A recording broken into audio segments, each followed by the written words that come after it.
This is Dr. Phil Chavez.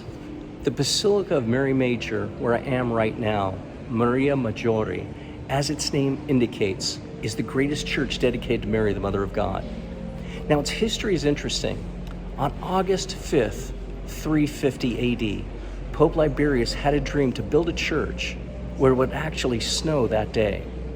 Now, within a short time, on the Esquiline Hill, again where I am right now, east of Rome Center, was under a blanket of snow. Imagine that on August 5th.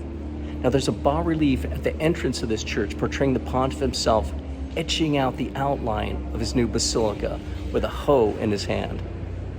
Now, behind me is the tomb of St. Matthias, the 13th apostle to replace Judas.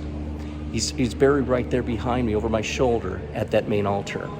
But in the right transept of this church, opposite me, is the tomb of Pius V. He was the Pope from 1566 to 1572, and one of the foremost leaders of the Catholic Reformation. He worked for the full implementation of the decrees of the Council of Trent, among other objectives for massive reform in the Church. He published the Roman Catechism, revised the Roman Breviary, and the Roman Missal, and he elevated Thomas Aquinas as Doctor of the Church. Now, in 1571, Pius created the Congregation of the Index to uphold the faith against heretical writings.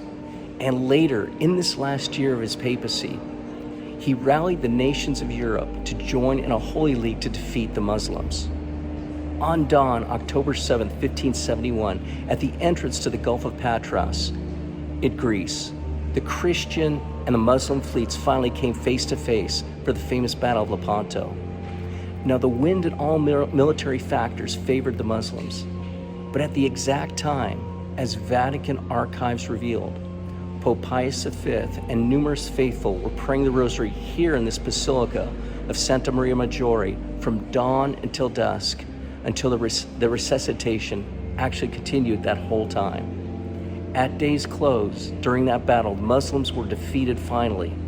The Turks lost 30,000 men, while the Christian casualties numbered under 5,000. Here in this basilica, and under the leadership of this tremendous man, Pope Pius V, the Rosary won a great military victory.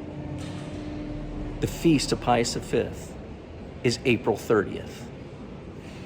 St. Pius V and St. Matthias, pray for us.